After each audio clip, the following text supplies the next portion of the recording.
Thank you very much for those two questions. On your first question on growing number of sites on the list and consequently the growing number of requests for assistance and funding for supporting the conservation of these sites. Obviously, I mean, the first call on ensuring the effective state of conservation of inscribed site is the responsibility of the country concerned, the responsibility of the state party which has proposed this site to be included on the World Heritage List, has the primary responsibility for ensuring effective management, effective resourcing. But we all know that many of these sites in the least developed countries and the developing world are lacking these resources and are lacking the management capacity to be able to effectively ensure the state of conservation of sites. And that is why the convention is all about an international partnership, a global partnership to support the conservation of sites which are considered the common heritage of humankind. The World Heritage System has a mechanism which is the World Heritage Fund, but the resources under that fund are very limited to be able to support the demand of all countries concerned. Then there are many other sources of financing that is available, sources that are available through private sector partnerships, funding that is available through bilateral sources, multilateral assistance programs, and also by countries which are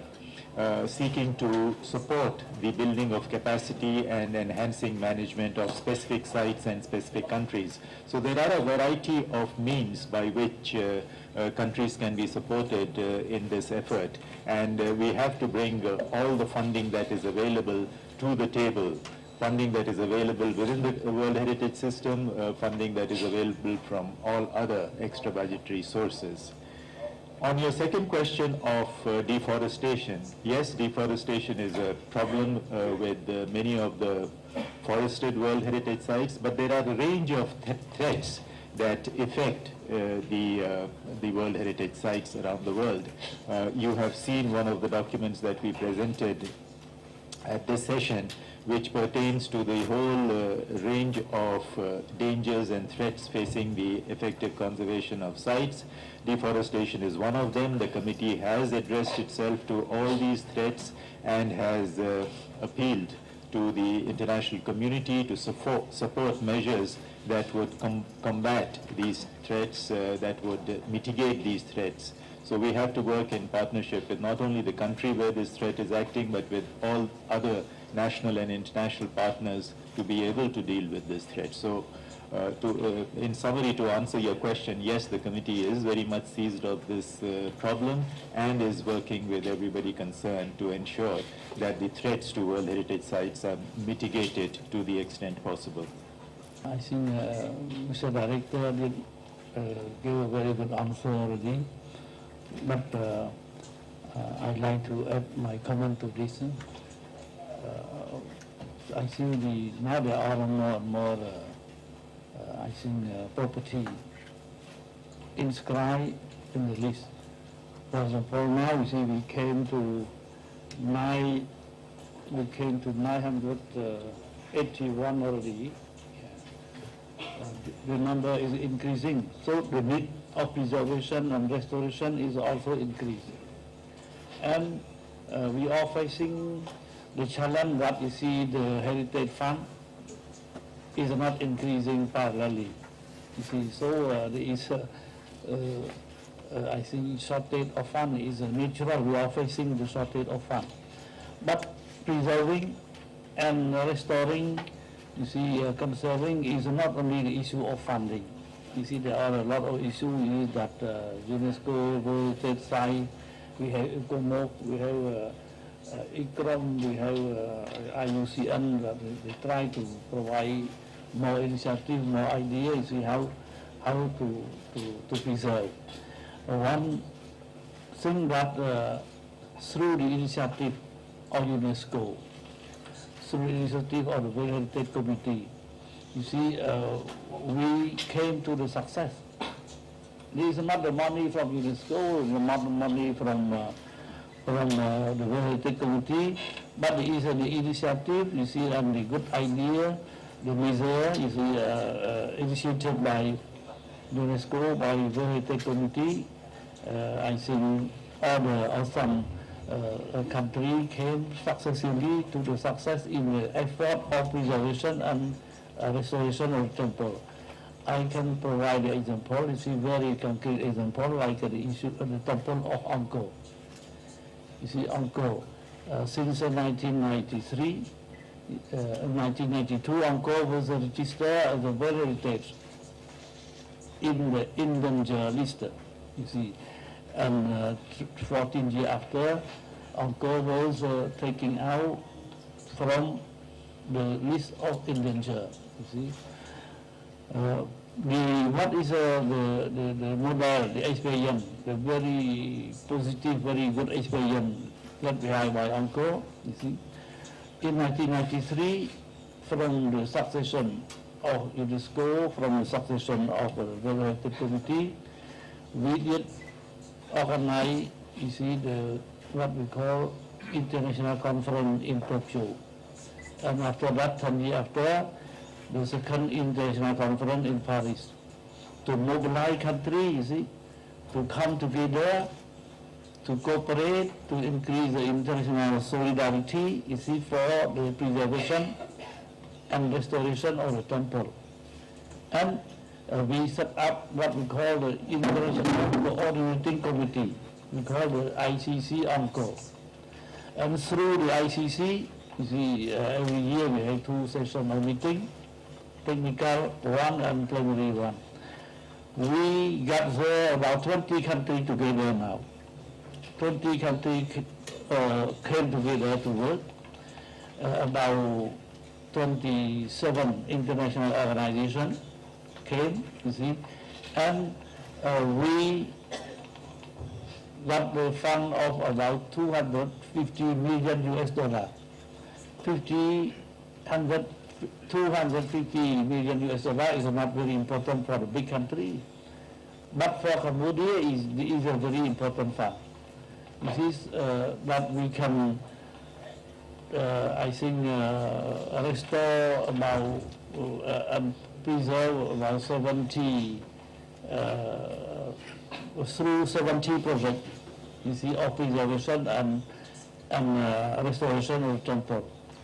So you can see this is a very good success story. This is not the money from UNESCO, this is not the money from the World Heritage Committee. But you see, we came together, we got initiative, we got the, I think, succession, you see, and we came to the success. So not only the money is considered, but experience, technology, know-how, knowledge. You see, about 32, 33 working group in Angkor. You see, bringing all the high technology, all the modern technology, know-how, knowledge, you see, together, and we succeed in preserving, in restoring, in conserving Angkor like we are at the current state. Yes, I think these were my comments. And I think just to echo some of the comments from the Director of the World Heritage Centre, Mr. Rao, firstly, I think we see a picture as IUCN and it's the International Union for Conservation of Nature of growing threats to World Heritage areas. So there's a challenge for the Convention to really see how to respond in a positive way. You mentioned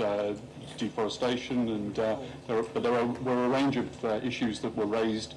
within the committee, and one of the important items was to not look at these only as a site-by-site basis, but also to look at some of the issues that are touching many sites and how to respond to them. So issues such as the growing pressures on a range of sites from resource extraction, particularly from mining and oil and gas pressures, would be one area where we're seeing growing threats. Another is the number of sites, notably in Africa, that are touched by serious issues of poaching of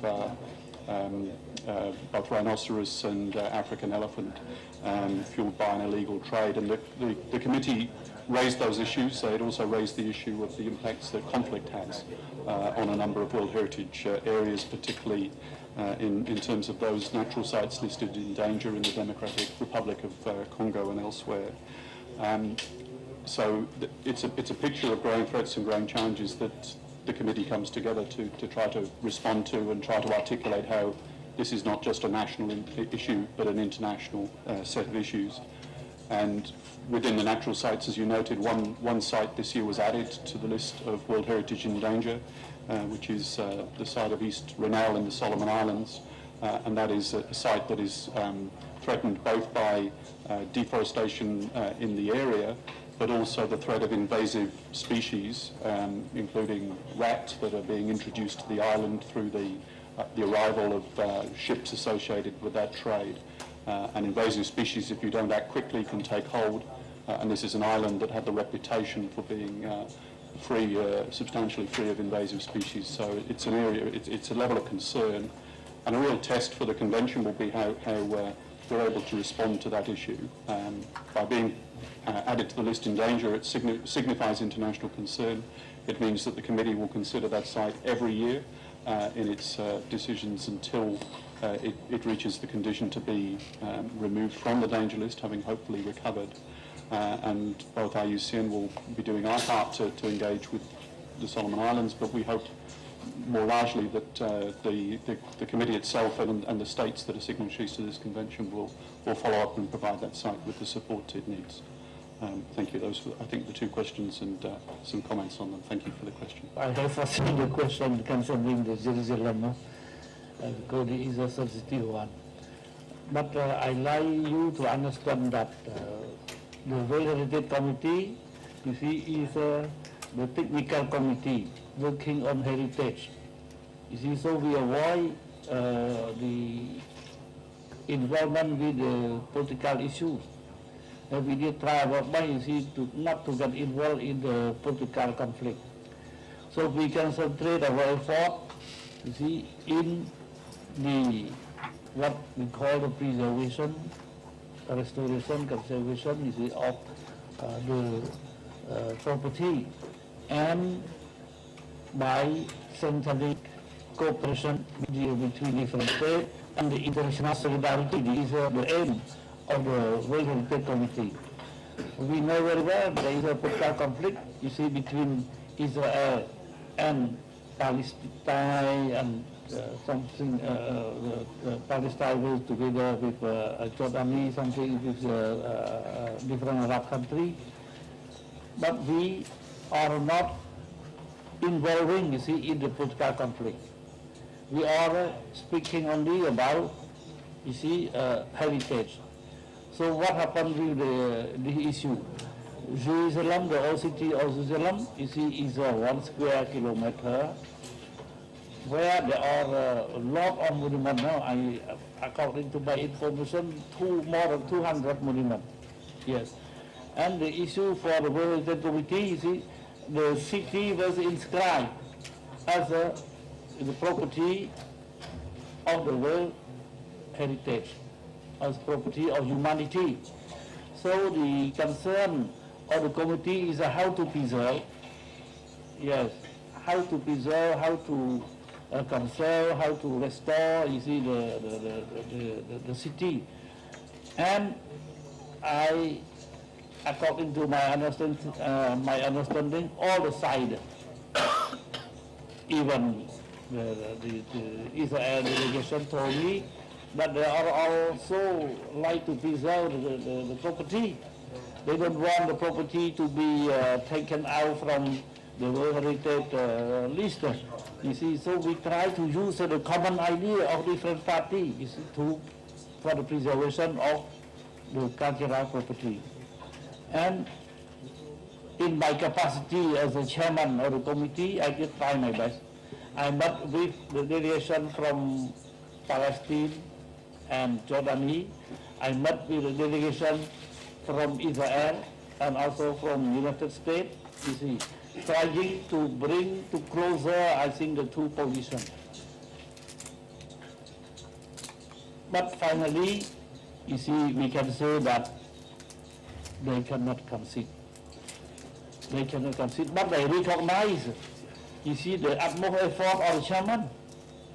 You see, in the speech, if you were in the room, you did hear, you see, they starting to speak by expressing the thanks to the chairman. You see, to the chairman. For what? You see, for making the effort, you see, to bring together the two positions. You see, but finally, both sides did not concede. Did not concede. Israel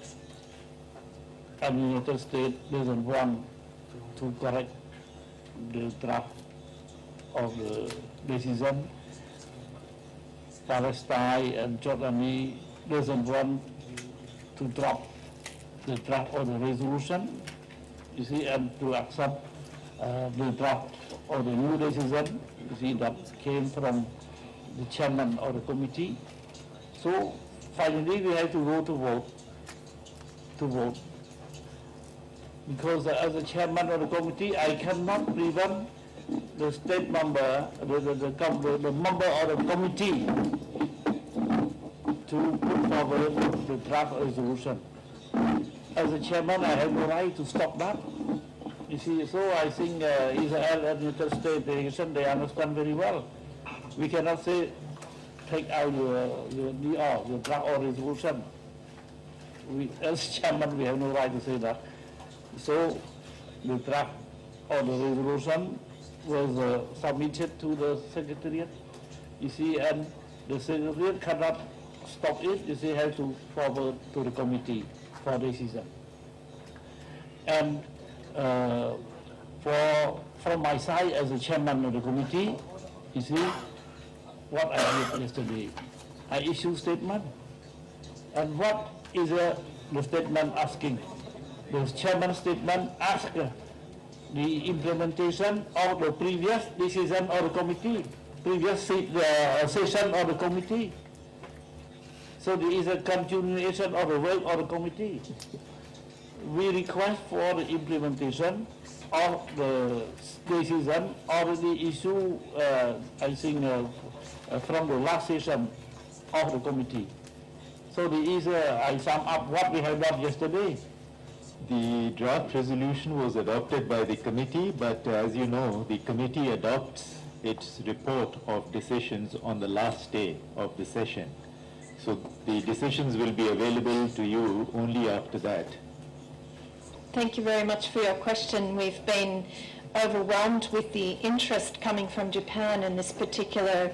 nomination and inscription, and very joyful with the Japanese people and people throughout the world that know this very special place of Fujisan.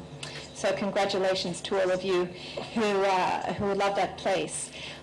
We had looked very carefully at the files submitted by the State Party of Japan for this very important nomination, and had made our own judgment that perhaps this single place that you mentioned wasn't part of the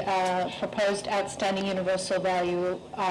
for Fujisan. But we had a very robust discussion about this on the floor of the committee with the committee members, and many different points of view were expressed, including many that saw the situation differently and saw that it was important to include this place as part of the serial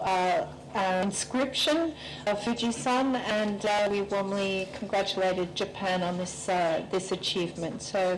I really don't have any further comment about that particular case. Well, thank you very much. It is, for me, the first time visiting Cambodia, and I was very excited to come here. Of course, we know a lot about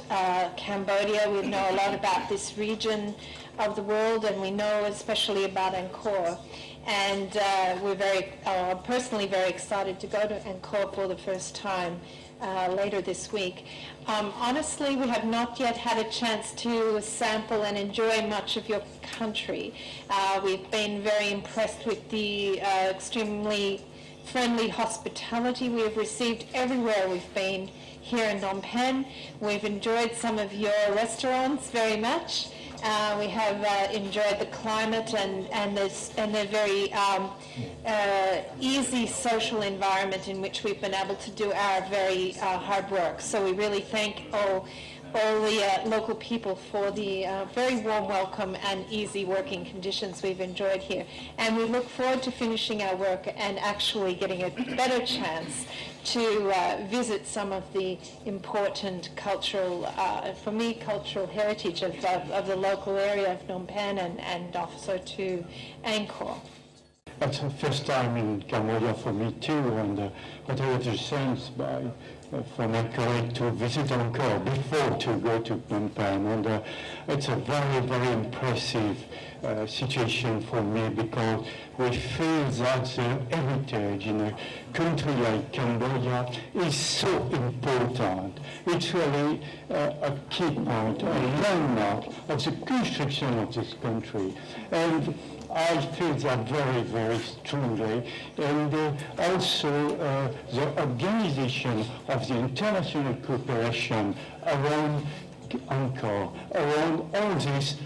extraordinary, outstanding heritage is something very, very impressive. And when we are in Cambodia, we feel this cooperation between international organization and the land of Cambodia. It's really impressive, and it's the opposite situation of this very difficult case we evocated a few minutes ago, where we had some conflict and like ossification of situation, human situation. In this case, you see the life by the heritage, and it's so impressive. And thanks for that to Cambodia. Why, for what reason? In Cambodia, we used to say that there are, it seems that there are two Cambodia. One is the real Cambodia, and one is the Cambodia through the media. You see, and these two Cambodia are always very different, big different. Yeah, but why we are very happy that we receive guests from all the continent. We receive guests, you see, inscription about 1,465 people, you see, from different side of the world. These are really good for us, because we like the reality, you see, to be seen, to be heard, yes. Because the gap between the two Cambodia through the media, Cambodia, the real Cambodia, will be narrow, you see, or will be no more, you see, after visiting Cambodia. And in Cambodia, I like also to stress on 2 points. We used to say that Cambodia can be, now can be considered as a global indifferent forum for 2 things. One is Cambodia came from the killing field to what we call peace and national reconciliation model. Why we are model? Because after the liberation of 1979, you see, we came from 100% poor to now less than 19% poor, considering the living of the people. And then I think we build up peace, political stability through the national reconciliation. While in comparison to a number of countries, they also try to get peace, to get political stability, but they are not yet completed like in Cambodia. We got peace, we got national reconciliation, and we succeeded to maintain peace and stability. And based on this ground of peace and stability, everything grow up. We have stability of macroeconomy, we have very quick growth of tourism. Very rare that the country get the growth of the number of tourists from 20 to 25%. In Angkor, we can listen to the people in Siem Reap. In Angkor, you see the increase in some month compared to the same month the previous year. Some month we get until 30% of increase if we consider the number of tourists. So cultural tourism is a very, I think, developed, it is flourishing in Cambodia. Yes, the cultural tourism, because we have no high-tech tourism. We start to develop our eco-tourism, but not yet like cultural tourism. Yeah, I think this is one idea. Another idea, when we start to restore and to, I think, the preservation of Angkor through World Heritage Committee, through UNESCO, you see, we build up what we call ICC Angkor. ICC Angkor has been considered also as a model. As a model. You see, like I said, about 20 countries, around 20 countries come to work together. More than 25, 26, 27 international organizations came to cooperate. So there is really the international cooperation and the international solidarity. That is the philosophy of the World Heritage Committee. បើយើងនិយាយអំពីលទ្ធផលជាក់ស្ដែងគឺថ្ងៃនេះគឺយើងស្ថិតក្នុងស្ថានភាពមួយដែលយើងអាចធ្វើការបូកសរុបអំពីលទ្ធផលជាក់ស្ដែងបានហើយគឺយើងបានទទួលយកគិតនោះវាមាន30សំណើដើម្បីចុះឈ្មោះទៅក្នុងបញ្ជីបេតិកភណ្ឌពិភពលោកហើយការសម្រេចរបស់គណៈកម្មការបេតិកភណ្ឌពិភពលោកនៅដែលមានគ្រូខ្ញុំជាប្រធាននោះប៉ុន្តែជាការពិភាក្សាយកយោបល់ឯកភាពយោបល់ខាងកុងសងស៊ីសនៅក្នុងគណៈកម្មការគឺមាន21ប្រទេសនៅសមាជិកអញ្ចឹងយើងគួយមើលប្រជុំឃើញណាគឺប្រធានយើងលើកបញ្ហាដែរប៉ុន្តែសមាជិកមួយគេបញ្ចេញយោបល់របស់គេនៅគេឯកភាពឬគេមិនឯកភាពឬអីហោះហើយអញ្ចឹងលទ្ធផលគឺយើងចុះឈ្មោះបាន19អញ្ចឹងឆ្នាំហ្នឹងគឺយើងចុះឈ្មោះបានមិនសូវច្រើនទេគឺប៉ុន្តែគម្រោងនោះសំខាន់នៅ19គម្រោងហើយមានដូចហៅថាគម្រោងដូចជាការចុះឈ្មោះជាបេតិកភណ្ឌធម្មជាតិនោះ5ជាបេតិកភណ្ឌ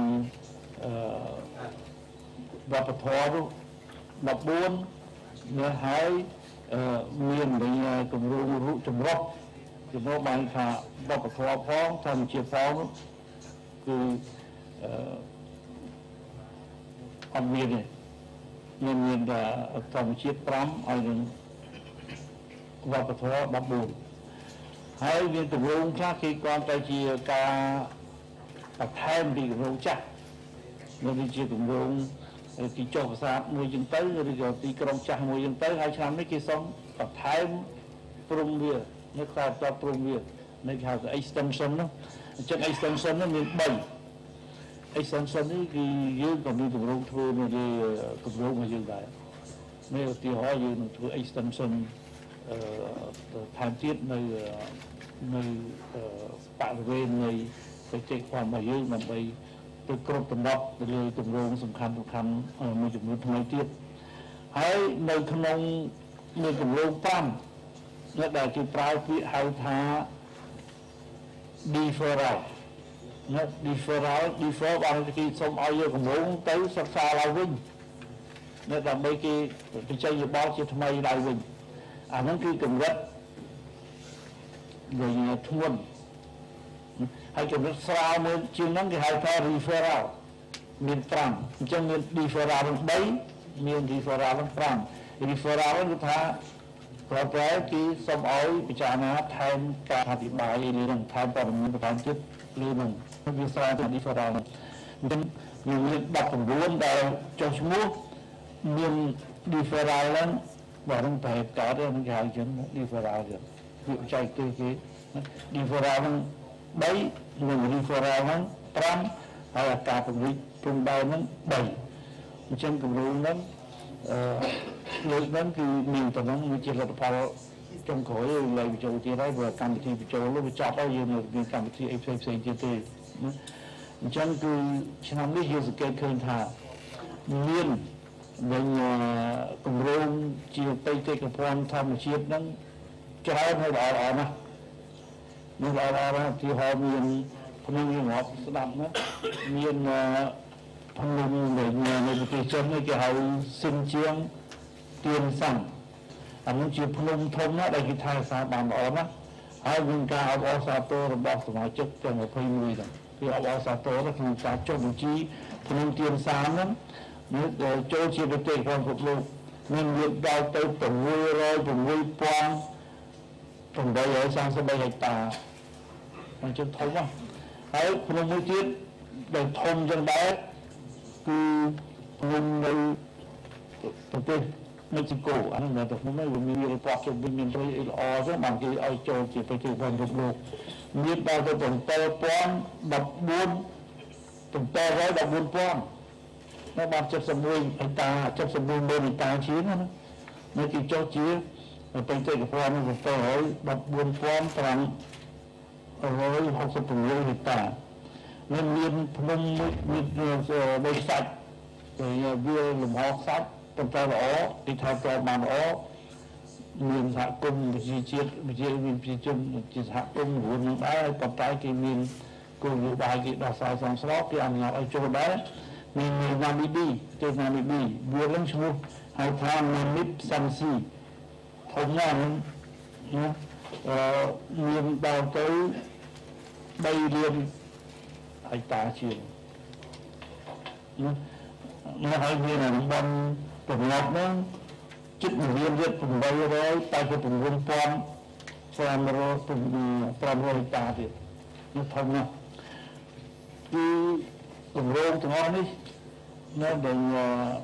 ភ្នំនៃតាជីគីស្ថានក៏ធំដែរអានោះគឺ2លាន5សែនហិកតាខ្ញុំយល់ថាការចុះភ្នំធំហ្នឹងហើយមានតាវេនដីដ៏ធំមានប្រតិបត្តិជុំវិញហ្នឹងជាបេតិកភណ្ឌពិភពលោកហ្នឹងគឺមានប្រយោជន៍ធំបញ្ហាមួយទីមួយគឺថាគេថែរក្សាធម្មជាតិជាងហើយថែរក្សាជីវិតសត្វនិងជីវិតតាមជួយវានៅហ្នឹងប៉ុន្តែជាផលប្រយោជន៍ធំវានឹងមានផលប៉ះពាល់ធំណាស់មកដល់ការថែរក្សាបរិស្ថានព្រោះឥឡូវយើងដឹងហើយការប្រជុំភាគច្រើនណាគេនិយាយពីបរិស្ថានព្រោះបរិស្ថានវាកម្មតែខ្លាយទៅជាគ្រោះថ្នាក់អ្នកដោយប្រទេសកោះតូចនៅក្នុងមហាសមុទ្រប៉ាស៊ីហ្វិកហ្នឹងកម្មលិចទៅនៅគាត់ស្រីថាគាត់ចរំលិចហើយអ្នកខ្លះថាហ្នឹងគ្រោះថ្នាក់ជាងប៉ាណាណូទៀតព្រោះប៉ាណាណូវាស្លាប់តែនៅកន្លែងទូក្នុងប្របានហ្នឹងទៅប៉ុន្តែបរិស្ថានហ្នឹងវាស្លាប់ជួយការប្រព័ន្ធរបស់កោះហ្នឹងគាត់លិចទៅក្នុងទឹកទៅមានរហូតចោលកោះហ្នឹងមានទៅជួយឲ្យកើតហ្នឹងបើលិចទៅក្នុងទឹកឃើញទេភ្នំតកអរាយនេះជួយដីកាន់ច្រើនទឹកជំនន់កាន់ច្រើនមានការរស់ជួយកាន់ច្រើនចឹងដែលធ្វើឲ្យរដ្ឋាភិបាលទាំងអស់ធ្វើឲ្យអ្នកដឹកនាំធំៗអស់គឺកម្មគិតកម្មបារម្ភអំពីការផ្លាស់ប្ដូរជាអាកាសហ្នឹងដែលខ្លាយមេឆេនហ្នឹងអញ្ចឹងការចុះឈ្មោះបញ្ជីភ្នំធំនៅវាខ្សាច់ធំជាបេតិកភណ្ឌគឺមានផលប៉ះពាល់ធំណាស់ទៅដល់ការថែរក្សាបរិស្ថាននិងទៅដល់ការទប់ស្កាត់ climate change ហ្នឹងគឺសម្រាប់ឥទ្ធិពលអវិជ្ជមាននៃ climate change ហ្នឹងចឹងលទ្ធផលមួយធំសំខាន់ណាស់នេះទៀតនៅសំណួរទី2អាដាមដែលតើកម្ពុជាបានទទួលបទពិសោធន៍អ្វីខ្លះពីប្រទេសចំចាស់រៀបចំសម្បែងជុំដែលរក្សាបានសួរទៅអាដាមផងដែរប ទពិសោធន៍នោះគេមានច្រើនណាស់នៅតាំងពីរបៀបសិក្សាដូចមិញឯងគេទុំអនុម័តមិនទាន់ចប់ផងអំពីយុទ្ធសាស្ត្រសកលក្នុងការចុះឈ្មោះប្រាសាទនិងក្នុងការចុះឈ្មោះគម្រោងផ្សេងៗជាបេតិកភណ្ឌពិភពលោកទាំងគម្រោងវប្បធម៌ទាំងគម្រោងបេតិកភណ្ឌអានឹងបទពិសោធន៍មួយគឺថាគេចង់ធ្វើយ៉ាងម៉េចឲ្យការចុះបញ្ជីមានតុល្យភាពរវាងបេតិកភណ្ឌធម្មជាតិនិងបេតិកភណ្ឌវប្បធម៌តុល្យភាពរវាងទ្វីបអឺរ៉ុបទ្វីបអាស៊ីនិងអាស៊ីប៉ាស៊ីហ្វិកនិងនៅខាងមជ្ឈមបូព៌ាអារ៉ាប់ឬនៅអាហ្វ្រិកជាដើមព្រោះគាត់សម្គាល់គឺកន្លងមកអឺរ៉ុបច្រើនពេកនៅអាស៊ីតិចពេកអាហ្វ្រិកតិចពេកអញ្ចឹងឥឡូវគឺអានេះជាការបកពិសោធន៍មួយធំគឺកំពុងតែធ្វើយ៉ាងម៉េចឲ្យការចុះបញ្ជីហ្នឹងវាមានតុល្យភាពហើយកាន់តែមានវិញ្ញាភាពរលូនថែមទៀតជាងមុនហើយមានបទពិសោធន៍មួយទៀតបទពិសោធន៍គេលើកឡើងច្រើនអំពីការដែល ไปเกี่ยวกับความไม่จงจีหายจงจีจะไปเกี่ยวกับความถูกลงหายตรึงทางจำนี้เนี่ยทางอีโกโมกทาง IUCN นั่งเยอะลึกเมาส์เชื่อปัญหาทางประตูจัดเตือนต้องทายสาออกฉันคือจะอยู่ในวิจัยที่ที่จูนเบาเท่าต่อยกายไหลนี่ต่อยกายไหลนี่อย่างเงี้ยฉันดูข้อห้าไหลนี่หายอันนี้จะกระดับไปสามมือทงมายืนได้ในบุญยืนก็ต่อยเมียนไปเก่งความยิ่งชราในมือทายสาอย่างนั้นแต่ยังทายสามันล้อที่วิจัยอารมณ์ยังได้từ ngày khởi với cái cha bà đông tập trung vào dùng thôngในรูปเป็นอย่างเช่นใดบัตรประชาชนที่ได้ที่ยกเอาปีตัวผมเรื่องสถาบันจำนี้อย่างนั้นประตูมือมือผมเรื่องจุดที่ก็ก็ยังบอกรุ่นอย่างนั้นยังเคยยังประตูคลาสดักถึงโลหายได้หยุดเราไหนคือมองจุ้งก็ส่งต่อวิ่งเกี่ยส่งต่อวิ่งบัตรประชาชนมือทำที่ยึดมาบักสลายปัญหาลำบากจะจับเราแล้วบักสลายจับทำยังไงมีใส่ข้าวไปทำบ้าตีมือคือเป็นไปตีกับพร้อมรถบ้องประเทศปานามาในปานามาปัญหาไอ้ยืนจีละสังเกตการกระจายสังเกตการไปเช็คสลับตัวโยนนั้นปัญหาทบไอ้คือองค์การกลุ่มนี้คือเอาđánh tranh đọ tranh tìm chiไปตีกับพร้อมในรวมทีมจากเพื่อนมันบ้านกับรูปการเลือกการโกงการระบบการทำมีการถ่ายสายไปตีความหกหลุมtrong dương chìm chặt cho dương ban bóc sai thì lúa dương ban chặt tăng công càng nghĩa trong khi thá đầu mình biết ai sau ngon đầu phía kỳ nam buổi tối nó thì công càng nghĩa thì chặt tăng ai là mình đã chịu một thiên công càng nghĩa là mình bóc sai có phần ra nó tha nó nói tôi khai thằng mốc của man chứ tới có thời cai thì mới được mình này ai dương có cái nào cá có bạn đánh vào lại nhưng mà nó phảiปัญหาที่ปัญหาไปติดกับความมืดได้พระปอบุษีอันสมัยในตีกองชาวไม่ชุบเบอร์แก่แต่นั่นคือไปโชว์มุกในครั้งนะประตูมาจะม้วนจ้องถ้าเถอยเราไปโชว์ประตูมันม้วนที่ถ้าเอาไปโชว์เลยให้เชื่อเส้นการโชว์มุกเนื้อหรือว่าอีโกโมกจะม้วนนั้นบุษีนั่นบุษีอีโกโมกก็ทำไปโชว์บานด้วยนั่นบุษีถ้าเถอยจะโชว์บานtrong sau mấy dương bác bác phải thành hà năng ấy mà tìm phật dương ra chủng luôn dương ấy dương chia dương mình bao snow được vừa cả bao snow vừa vừa ở dùng bao khoai như thế này hay dùng mình chủng mấy bao tam kỳ phiếp ăn phải chia tì đấy nhé trong dương xạ là bao người dây từ vô khi cho lao trong sau mấy ở bên bao snow đấy mình chặt kia thì một sĩ cắt phổ thôi mình tầm mình phe nào còn kia đặt sao ý và nó in xịp sân tận tay tìm phật cắt phổ vô refer nàoทำให้ทางช่างขอยจำเนียงคนติดตัวกอดบักบักชนะตัวกอดบักใจจังอับจ้องมันบนอับชามขึ้นเราอับโจงกินเราหมดเป็นของยังกระสอบเก็บบ่ไอ้ยอดบักแต่ไม่รีเฟอร์เราจากนั้นชีบักไปสอนวิทมที่ได้ยืมบ้านรูปจำไหนครองเรียนอยู่ที่นั้นบักสลายปัญหาโดยไปโชว์มุกในครั้งที่เอารุ่นวิ่งเรื่องไอ้มือเจี๊ยดให้กี่bên IsraelនិងPalestineហ្នឹងនៅរឿងទីក្រុងស៊ូហ្សេឡឹមហ្នឹង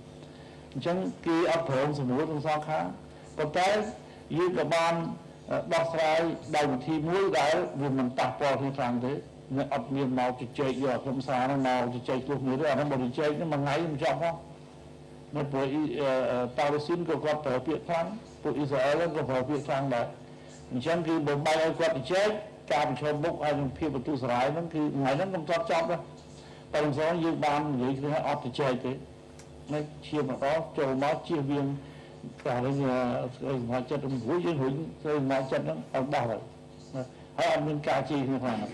จังโซนไม่ยืนถึงเกตคืออย่างไม่มือแต่โอนเนี่ยสายแล้วถึงสเกตคือเนี่ย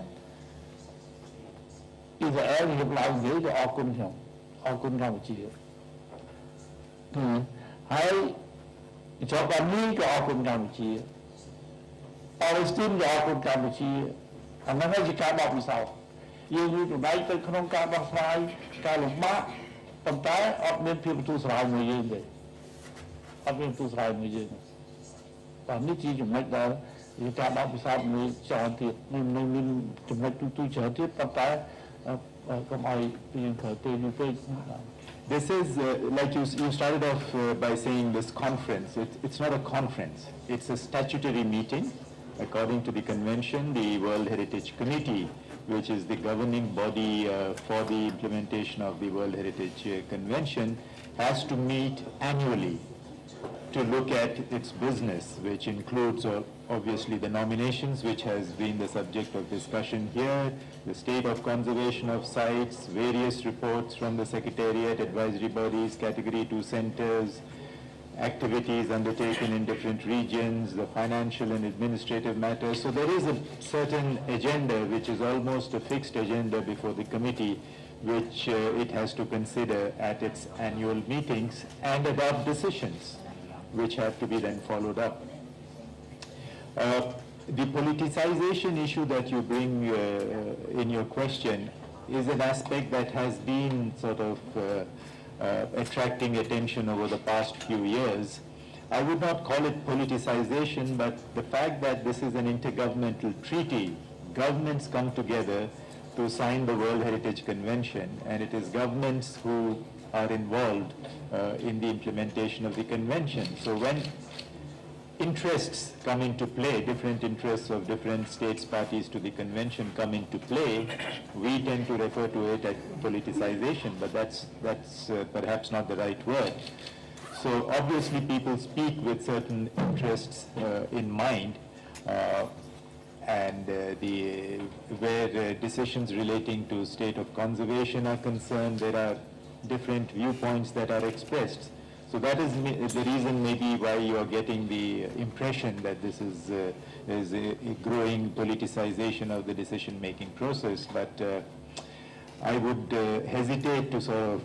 make that judgment and say that it is becoming an increasingly political process. Obviously, there are some cases which the chairperson referred to, which may have that overtones of a political process, but generally not. Thank you. Myself, I did visit many property sites, World Heritage site and National Heritage site in China. Few weeks ago, I just came back from the tourist city, Xi'an. You see the 8 million people city with, I think, a lot of national heritage sites and World Heritage site. We have the terracotta there, that means the ceramic soldier. Yeah. And I noticed that through the different visits, I noticed that the Chinese government did give very high consideration to heritage. You see, both national and World Heritage. I think I like to raise like an example. I did visit one site that represents the site of the biggest royal palace of China. You see, belonging to the dynasty in the king called Li Xiaoming. Yeah, they explained to me. I think I can keep in mind because very recently I visited the site. What was in my impression, you see, according to the conservator explaining to me, the Chinese government spent $2 billion to only resettle the house, 100,000 house from the site. And they did cooperate very well with Ecomos, they told me, Ecomos. You see, so they cannot build up the new temple, the new palace, because it is not the authenticity or integrity of the site. They only clear up the site, you see, and put the funds to say that there is the former site of the royal palace that is the biggest in China. You see, I thought that how did they spend $2 billion? Because in Angkor we succeed to raise $250 million, and we said that there is a big budget already. And I asked them, well, after that they told me, this year, 2012, the sum up of statistics of last year. 2012 they got 9 million tourists to visit the site. You see, 9 million tourists to visit the site. And the terracotta, the ceramic soldier, they told me about 10 million visitors to the site. And one visitor, whether a foreigner or Chinese, have to buy a ticket of $25. So you can imagine the revenue back to the heritage. And it is only 1 year. And there is only the ticket, the revenue from the ticket. You see, so if we think about revenue from the tourism, comprehensive tourism, it should be very big, you see. That's why I can see that 45 sites. Italy, they have 49, yeah? Italy, recently, I think I heard that yesterday, it was the 49 sites. So in China has 49 sites, you see, 45 sites. But the preservation, I highly appreciate to see this effort of preservation that I did see in China. I feel that the Chinese government consider culture and heritage as also a means to go up to build the country. So China, they got the good growth in the economy, good 7 to 8% GDP growth. So economy is booming. But parallelly, you see, they try to go through the culture also. You see, to go through civilization, culture, and heritage, you see, to bring China up. So this is my impression. Like the issue of here temple, you see, we always speak about culture and heritage, how to preserve, how to restore. So we avoid to speak about politics. If you have a boundary issue, we go to the International Court of Justice. We did not ask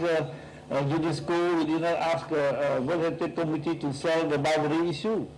You see, we also discuss about how to preserve, how to restore. I think these are the issue. Now, you see, we will restore the temple of prayer here. Yes. And you said that if we have, the committee has the political group to get involved in politics, you see, I think I can confirm to you there is not the duty or the mission of the World Heritage Committee. We try to, I think, bring the issue to technical, like the session every. We can discuss how to export the expert from the whole country, like France, like Japan, like India. The previous expert to present to the session that we use this technique. We restoration in 2003 on the Kaprum temple. If we have to cut the tree to take the tree out, or we have to